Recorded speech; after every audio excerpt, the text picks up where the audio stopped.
All right, guys. So really quick, there's this man who's a traveling hotel manager. I forgot what they call them. His company that he created, his LLC, I believe, is based out. I was just drinking some water.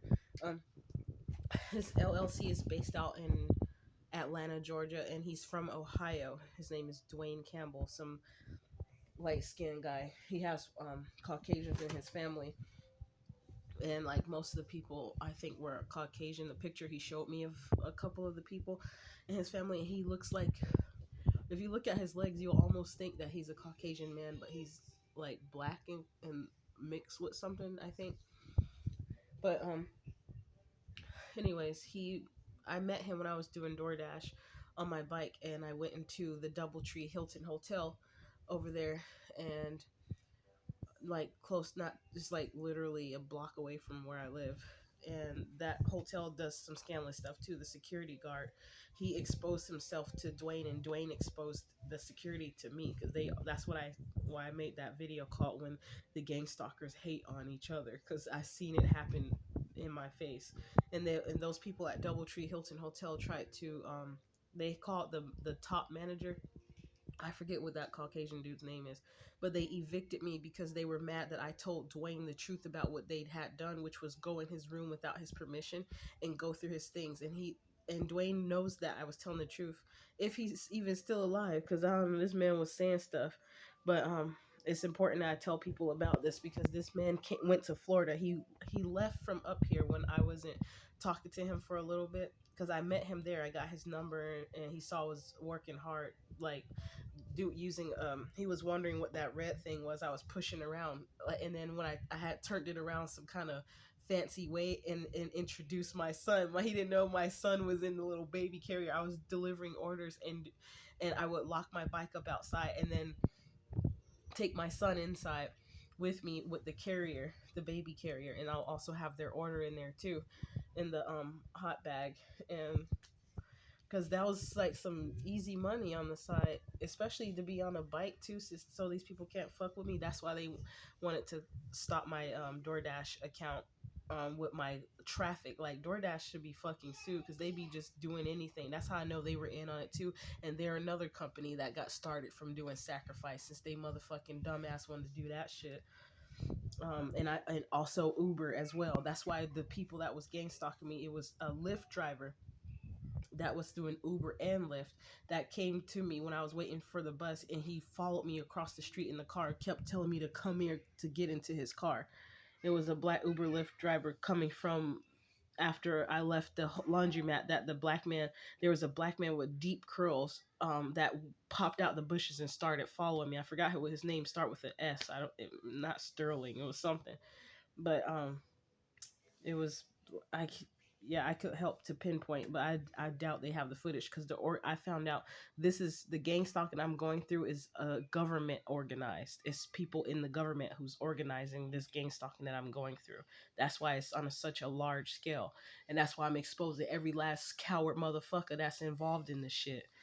Bitch ass motherfuckers failed miserably trying to kill me, to poison me. I had symptoms of different stuff that happened, so I knew I was poisoned. Even at one point I wiping under my arms, and it wasn't from deodorant, because I've done this before. After putting deodorant on, not that much metal toxins was coming out of me on the towel. I had saved it one time when I went to a hotel, and that Family Promise had us staying in a hotel, and so did what's that place, that community something community, where not community warehouse, but those other people I talk about, where this lady that was a witch named Crystal was working at, and she was trying to hurry up and exit me and my son out, just being a spiteful, hateful ass hoe. um I'll put their shit up. It's a green little card they usually give out, community access or something, I can't remember, but anyways, who cares, we'll get back to that later. But anyways, I'm talking about Duane Campbell. So anyways, Duane Campbell came. I dealt with him. I started like dated him. The first time I met him, something happened where my phone disconnected and it went off. oh, maybe if I got, I don't know why he pressured me to marry him. I don't know if they tried to marry me to so he could sacrifice me, but then somebody tried to stop it from happening because I think if I gotten married, I would have found out something. But anyways, Duane Campbell, we were supposed to meet at this restaurant called Screen Door downtown Portland, somewhere, and that screen door, I heard the other screen door is better than that one we were gonna go to, but he stood me up and he never showed up, and I rode my bike there, and he said he was taking the Uber or the Lyft, and that never happened. He never fucking took his ass over there. Excuse me. Then he said, well, I went there, I waited for you, and then I saw these people. There was something that happened that let me know that it was some bullshit, because it was some people watching me or looking at me, and I think those people knew he was there, or I was supposed to. It was some type of connection. I ain't getting into that right now. So anyways, I rode my bike all the way back home, and then he calls, and like somehow the phone works, and the elevator was being stopped up, like it was not coming. I was standing at the elevator for 10 minutes, it was not coming up, and that was almost like my sign, like something's fishy here. And after that, I almost didn't deal with him again. But then I was like, okay, well, I was not like the person that was giving up easy just because of some instances that happened. But now I'm starting to look at stuff different, because I see how some things were just red flags, were just signs to just go ahead and finish handling my business and f that person. So anyways, he he and I became intimate at one point eventually, back at his hotel room that he was staying at for free, and because he worked there. And there was something he did that showed me that he probably was watching me or something, because the way he was cooking his food up, making souffle, not souffle, but like big meals in the microwave. And the way he was doing it, it was because I was doing that when I was staying back at the hotel. And I was like, this motherfucker, like anybody can do that, but it's something about the way he did it and let me know like he might have been watching me or something. And it's like, even though I was getting those kind of hints, I still was moving forward with his ass anyways. But then I'm trying to skip to it. So some drama happened with him. The people were mad at that DoubleTree hotel over there because I exposed the security officer. The security officer got mad because I exposed the truth of what was really going on around there, based off of how they were treating Duane Campbell. And they went in there, they got jealous because he was making money and some other stuff. Like they saw some expensive jewelry he had in there, and they got mad. They wanted to kick me out because I was trying to protect Duane Campbell and not just let them come in his room. And I was naked. He was harassing me. He was like, if you don't come out, it's like the way it happened. The security officer was trying to force his way into the room with me, but I would not let him in there. And since I didn't let him in the room with me, he called the person that's in charge of security. And then they said that I could not come back over there. They don't control shit, bitch. Right now in this month, I'll walk over there with my camera on and walk up in that bitch. You ain't gonna do not a motherfucking thing, bitch. Lying ass. It was a Middle Eastern. He has a wife, and he didn't want it to be exposed how he's married, but he be sleeping around with other people. That's why he going rent him a room every weekend. Duane Campbell told me this shit. So we figured out what he was doing, and he didn't want his wife to find out. So he came to terrorize me, and then they wanted to 86 me off the property because the truth was coming out. But I wasn't even saying it widespread. It was just a conversation amongst Duane and I. But Duane be running his motherfucking mouth. So that's how they found out. And then I'm pretty sure they was listening in on us and shit, because they went in his room without his permission. And I told you, I told him I had a feeling they was going to go in his room when he wasn't there and use another key. And because of something happened when his key got deactivated, his key card was deactivated. And that was the first sign. And he said, yep, you told me.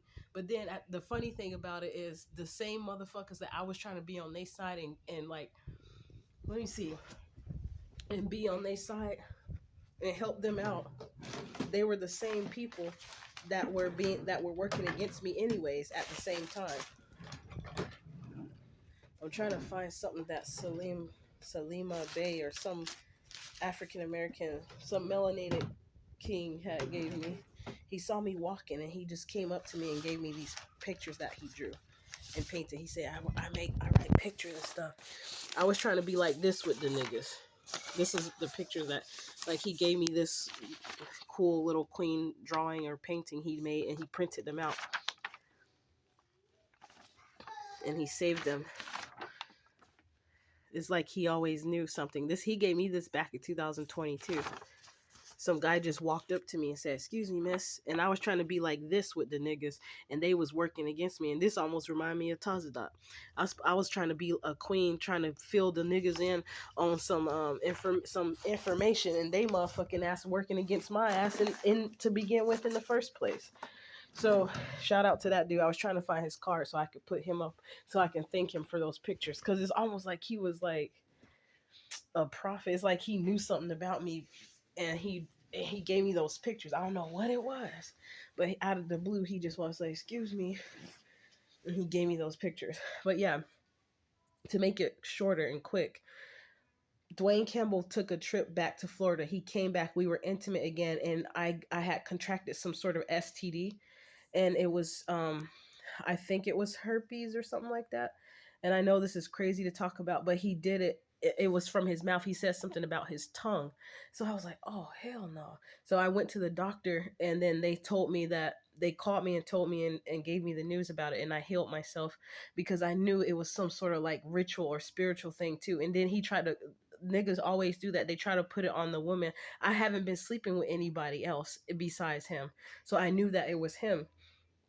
And then he got upset. I said, "Wait a second, you done went down there and did something with some trifling hoe in Florida and brought your ass back over here. That's why you tried to turn shit around on me and act like I was doing this and I was doing that." We got in some argument, and then we had we were at the laundromat. We were supposed to wash clothes together, and he was trying to force a ring on my finger to force me to marry him. And he kept begging me every time I went there to the hotel with him, or if he came back to my spot a couple times.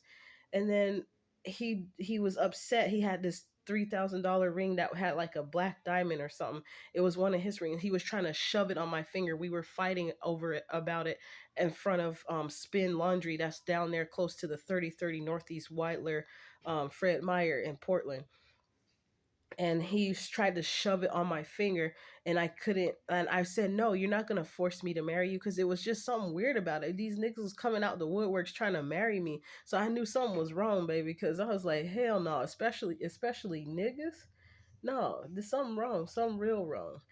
Um, so then we were fighting. It was all on camera. He took a Uber, and he was about to throw his beer in my face, or I almost threw mine in his, one of the two. But the people, it was just so ghetto, and I was like, that the way the people were looking, that's they were thinking like that's why. Well, fuck what they was thinking. That ain't the important part. I need to save time on this video. So we got in a fight and like stopped talking to each other. He cursed me out and said all kind of filthy, nasty shit to me. He was begging me, told him he ain't got too much longer to live. He want me to marry him because it would be a blessing if his family could finally see him married to somebody. I was like, it just don't sound right. Like he was trying to force me. Like he kept trying to convince me and persuade me to marry him for some reason. I was like, I just barely met you. How I'm just gonna up and marry you that quick? Like, damn, that's why I knew it's a sacrifice. Like, that's like, I'm sick of that shit. And so, anyways, we stopped talking, and he said he was like quit or fired from there around August 23rd, 2022. Sometime something about that. It was supposed to be his last day after that, but they made him quit or leave sooner, like on the 16th or the 18th, and or the 23rd or the 24th, one of those days. And then he was supposed to be gone, and then I noticed a week later he driving around in a black SUV. He was like saying something, "You supposed to be this," or, and I was like, "Aren't you supposed to be gone?" And because he was supposed to be gone, but he was riding around, and I kept seeing that black SUV parked outside.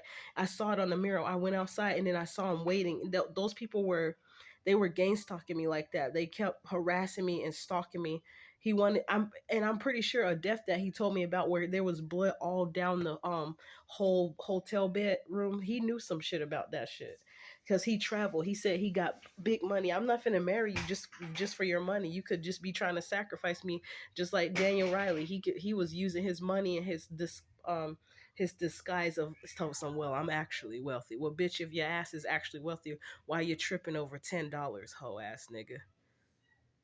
I know there's wealthy people who are frugal, but goddamn it, the way your ass is, you was a cheap ass nigga. You ain't motherfucking wealthy, and the wealth that you ain't spiritually wealthy because the money that you got was from bitches that you was using. You brag about it like a motherfucking rusty, crusty, dusty ass nigga that you are, with your alligator hands.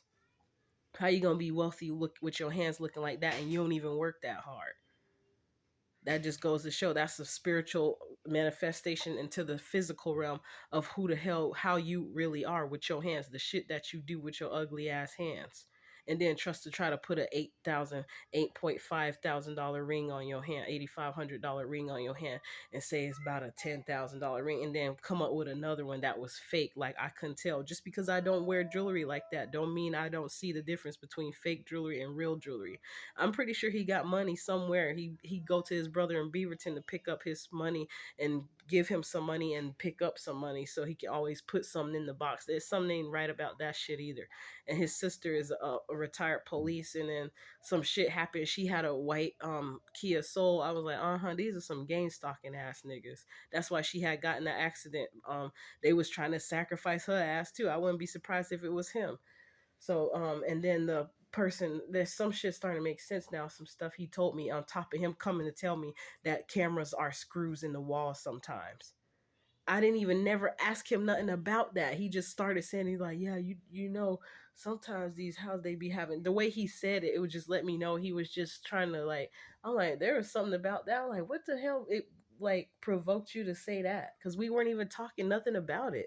That's why these black men are so irritating to me up here, because they always be doing the most stupidest shit and then call themselves trying to get acceptance into some of these clan member societies to feel like they somebody.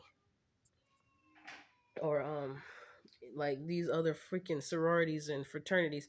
So anyways, I'm telling y'all this story to be careful of Duane Campbell out there, because he be going around trying to give women STDs and then blame them for some shit and come back. I was mad as hell. I was like, wait a second, he the motherfucker who went on a trip all of a sudden to Florida, and then they tell you all the information thinking they ass gonna get away with shit and thinking you ain't gonna remember.